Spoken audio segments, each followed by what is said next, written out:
बच्चों, इस वीडियो में हम आपको पढ़ाएंगे क्लास 12 बॉटनी।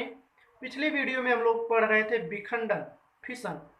तो विखंडन क्या होता है, इसको हमने आपको बताया था। इस क्रिया में जो है कोई जनक कोशिका या जो है जनक जीव दो या दो से अधिक भागों में बंट जाता है और प्रत्येक भाग से जो है एक नया जीव बनता है। तो विखंडन जो है निम्न प्रकार से हो सकता है। पहला हमने आपको बताया था द्विविखंडन, दूसरा बताया था बहुविखंडन और तीसरा बताया था प्लाज्मोटोमी।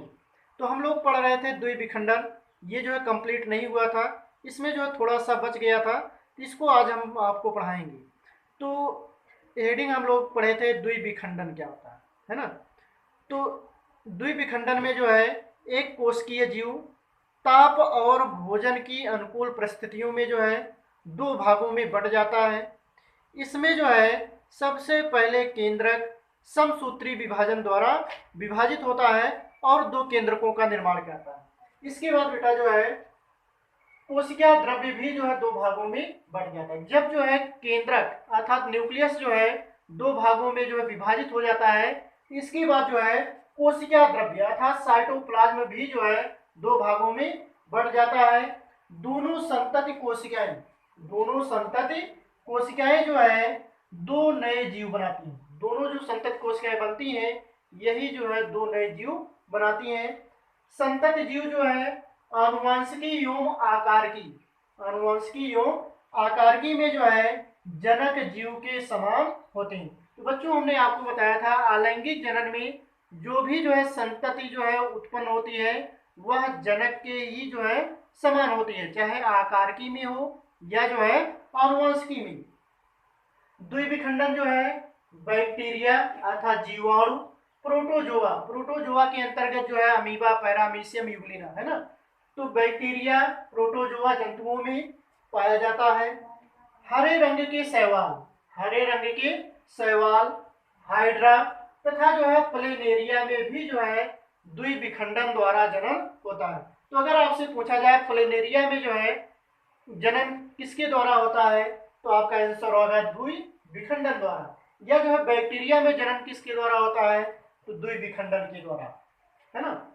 इसके बाद हम लोग पढ़ेंगे जीवाणु में द्विविखंडन, बाइनरी फिशन इन बैक्टीरिया। तो उपयुक्त वातावरणीय परिस्थितियों में जो है बैक्टीरिया दो भागों में जो है बढ़ता है और दो संतति बैक्टीरिया जो है वृद्धि करके वयस्क बैक्टीरिया बनते हैं। तो बच्चों जो है जीवाणु में द्विविखंडन कैसे होता है, तो जैसे ये मान लीजिए जीवाणु कोशिका है, ये जो है आकार में जो है वृद्धि करती है, फिर जो है इसके बीच में जो है खांच बन जाते हैं अर्थात अनुप्रस्थ भित्ति का निर्माण होता है और यही जो है दो जीवाणु का निर्माण करती है। यही दोनों जीवाणु जो है अनुकूल परिस्थितियों में जो है वृद्धि करके नए जो है बैक्टीरिया जो है जीवाणु को जो है जन्म देते हैं।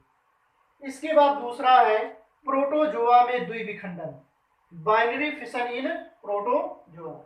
तो अमीबा में जो है द्विविखंडन अनियमित प्रकार का होता है।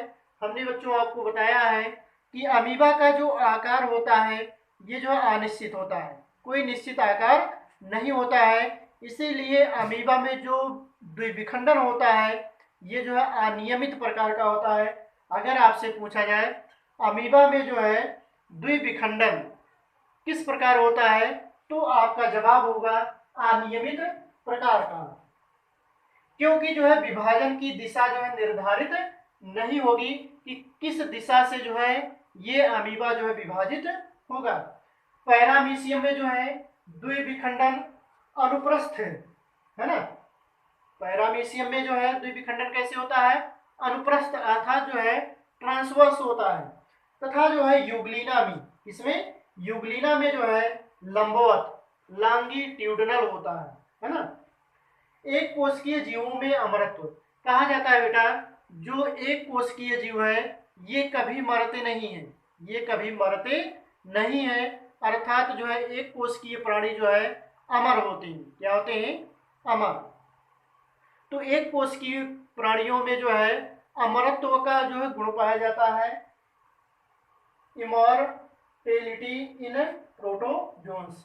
तो एक कोशिकीय जीवों में जो है द्विविखंडन के कारण जो है उनका एक कोशिकीय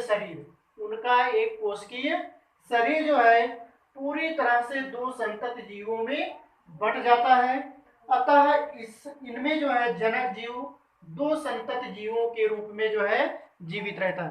तो बच्चों जो है इसमें बताया गया जो एक कोशिकीय प्राणी है उसका जो शरीर होता है ये जो है दो भागों में जो है बंट जाता है, दो भागों में बढ़ जाता है। और जो जनक जीव है ये जो है दो संतति के रूप में जो है जीवित रहता है। अतः एक कोशिकीय जीवों की जो है प्राकृतिक मृत्यु नहीं होती है ना। तो इसमें होता क्या है, जैसे एक कोशिकीय जो प्राणी है इसमें जो शरीर है उसका, जैसे मान लीजिए यही अमीबा है, इसका शरीर जो है दो भागों में बटेगा और इससे जो है दो अमीबा बनेगा। तो इसका शरीर जो है दो भागों में बंटता है और ये जो दोनों जो है जीवित रहते हैं तो इसकी मृत्यु नहीं होगी, क्योंकि जो है यही कोशिका दो जो है जीवों के रूप में जो है जीवित रहती है।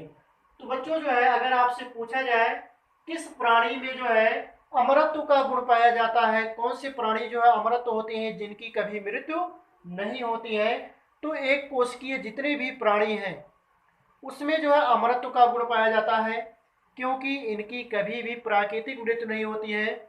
जब जो है इनका जो है द्विविखंडन होता है अर्थात ये विभाजित होते हैं तो ये जो है दो जीवों के रूप में जीवित रहते हैं, अर्थात जो जनक जीव होता है यह दो जीवों के रूप में जो है जीवित रहता है और इसकी कभी प्राकृतिक मृत्यु नहीं होती है। इसीलिए एक कोशिकीय जीवों में जो है अमरत्व का गुण पाया जाता है, ये कभी जो है मृत्यु को प्राप्त नहीं होते, है ना। ये क्वेश्चन काफी पूछा जाता है।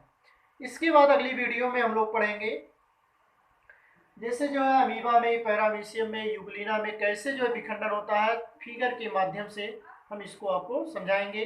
कैसे इसमें अनुप्रस्थ विभाजन होता है, कैसे इसमें जो है लंबवत विभाजन होता है, या इसमें कैसे अनियमित प्रकार का विभाजन अमीबा में पाया जाता है, इसको हम अगली वीडियो में आपको बताएंगे।